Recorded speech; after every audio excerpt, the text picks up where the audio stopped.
Mahsuri ialah seorang wanita cantik yang tinggal di Langkawi di negeri Kedah. Ketika suaminya Wan Darus keluar berperang, Mahsuri tinggal bersama keluarganya di kampung.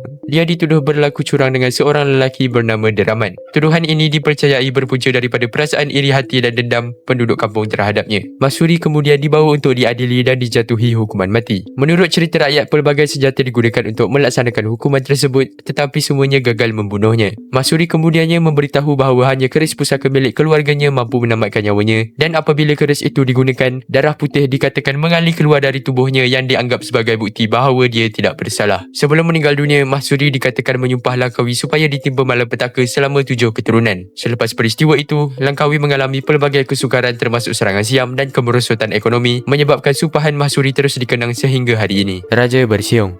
Raja Bersiung ialah seorang pemerintah Kedah yang pada asalnya memerintah seperti biasa. Satu hari ketika tukang masaknya sedang menyediakan makanan untuk istana, jarinya terluka dan beberapa titis darah terjatuh ke dalam hidangan raja. Tanpa mengetahui perkara tersebut, Raja Bersiung memakan makanan itu dan mendapati rasanya luar biasa. Selepas mengetahui bahawa rasa tersebut datang daripada darah manusia, Raja Bersiung mula ketagih untuk merasainya lagi. Dia kemudian memerintahkan supaya darah manusia dicampurkan ke dalam makanannya setiap hari. Lama-kelamaan ketagihan itu menjadi semakin teruk sehingga baginda mula memerintahkan rakyat dibunuh untuk mendapatkan darah. Menurut cerita rakyat, akibat amalan tersebut, 2 batang taring tumbuh pada mulutnya menyebabkan beliau dikenali sebagai Raja Bersiung. Rakyat yang tidak tahan dengan kekejamannya akhirnya bangkit menentang baginda, dan Raja Bersiung berjaya digulingkan dan dihalau keluar dari kerajaannya. Naga Tasik Chini. Naga Seri Gumum ialah seekor naga yang dikatakan mendiami Tasik Chini. Tasik semula jadi kedua terbesar di semenanjung Malaysia. Kisah naga ini dikaitkan dengan asal-usul Tasik Chini dan telah diceritakan oleh masyarakat orang asli Jakun serta penduduk tempatan sejak turun-temurun. Ketika penduduk sedang membersihkan hutan untuk bercucuk tanam, muncul seorang wanita tua dari dalam hutan lalu memarahi mereka kerana memasuki kawasan tersebut tanpa meminta izin. Selepas mereka memohon maaf, wanita tua itu memacakkan tongkatnya ke tanah dan berpesan supaya tongkat tersebut tidak dicabut. Beberapa ketika kemudian, seekor anjing mula menyalak ke arah sebatang kayu balak yang terletak berhampiran kawasan hutan. Seorang lelaki melamparkan kayu tunggalnya ke arah kayu balak tersebut dan darah tiba-tiba mengalir keluar daripada kayu balak itu. Penduduk lain turut melemparkan kayu mereka sehingga darah memenuhi tanah di kawasan tersebut. Tidak lama kemudian, langit menjadi gelap dan hujan lebat turun bersama kilat dan petir. Dalam kekecohan itu, tongkat yang ditinggalkan oleh wanita tua tersebut tercabut dari tanah. Sebaik saja tongkat itu tercabut, air memancut keluar tanpa henti dari lubang tersebut,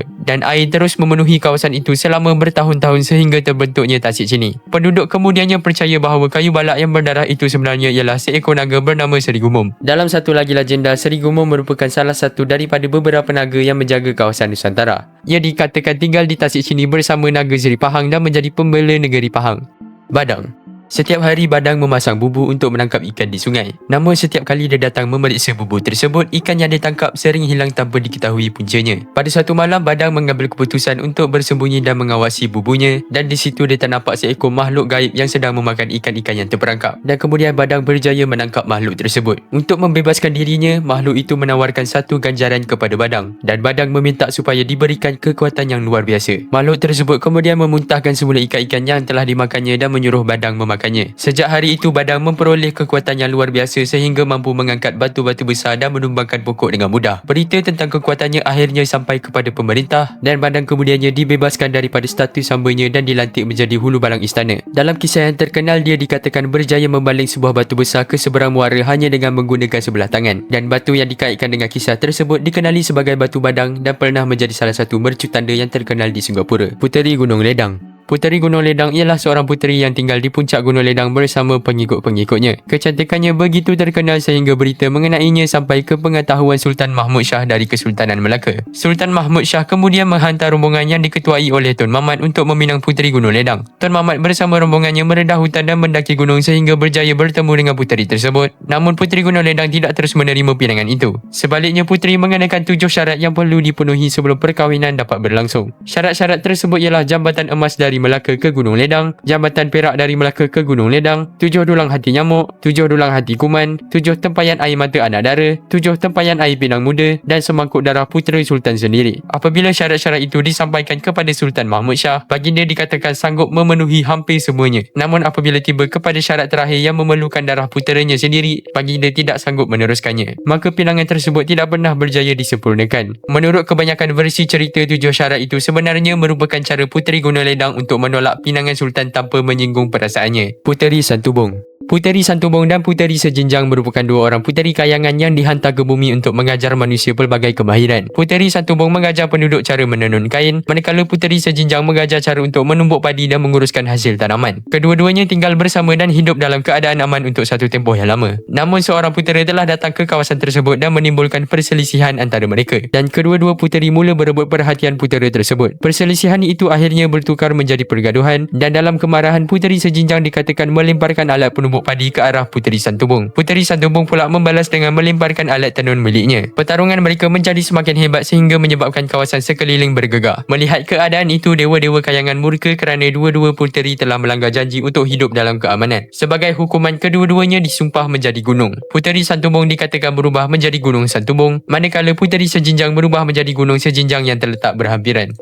Hang Tuah. Hang Tuah merupakan seorang pahlawan yang berkhidmat di bawah Kesultanan Melaka pada zaman pemerintahan Sultan Mansur Shah. Beliau dilahirkan di kampung Sungai Duyung dan mempunyai 4 sahabat rapat yang dikenali sebagai Hang Jebat, Hang Kasturi, Hang Lekir dan Hang Lekiu. Ketika masih muda, Hang Tuah dan sahabat-sahabatnya berjaya menyelamatkan bendahara Tun Perak daripada seorang yang mengamuk. Peristiwa itu menyebabkan mereka dibawa ke istana dan dilantik untuk berkhidmat dengan Sultan Melaka. Hang Tuah kemudiannya menjadi Laksamana Melaka, iaitu jawatan tertinggi dalam Angkatan Laut Kesultanan. Menurut hikayat, beliau sering dihantar sebagai utusan ke pelbagai kerajaan termasuk Majapahit, Siam, China dan India. Salah satu kisah yang paling terkenal berlaku apabila Hang Tuah difitnah melakukan kesalahan terhadap istana dan Sultan Melaka memerintahkan supaya beliau dihukum bunuh. Namun bendahara Tun Perak tidak melaksanakan perintah tersebut dan menyembunyikan Hang Tuah secara rahsia. Apabila mengetahui Hang Tuah telah dibunuh, Hang Jebat bangkit menentang Sultan untuk membalas kematian sahabatnya. Hang Jebat kemudian menguasai istana Melaka selama beberapa hari. Bagi menghentikan pemberontakan itu, Hang Tuah dipanggil keluar dari persembunyiannya dan diarahkan untuk menentang Hang Jebat. Pertarungan antara Hang Tuah dan Hang Jebat berlangsung selama beberapa hari sebelum Hang Jebat akhirnya ditewaskan. Sehingga hari ini, kisah Hang Tuah dan Hang Jebat terus menjadi antara cerita yang paling banyak dibincangkan dalam sejarah dan legenda Melayu. Huminodun.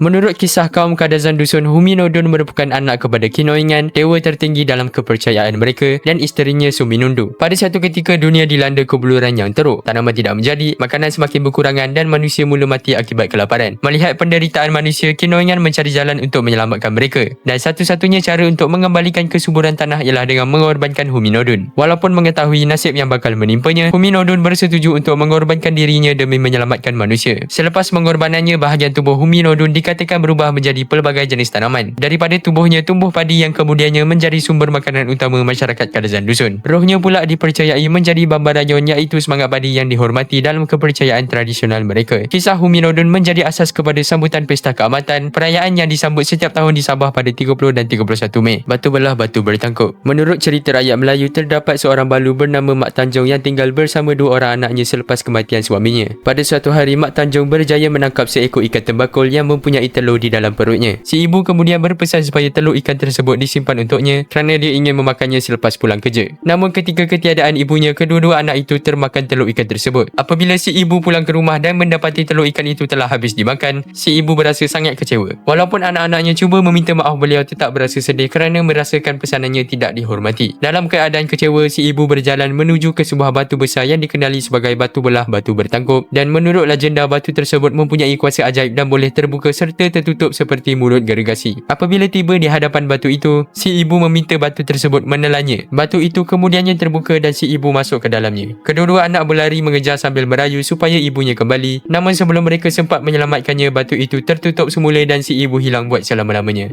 Puteri Limau Purut.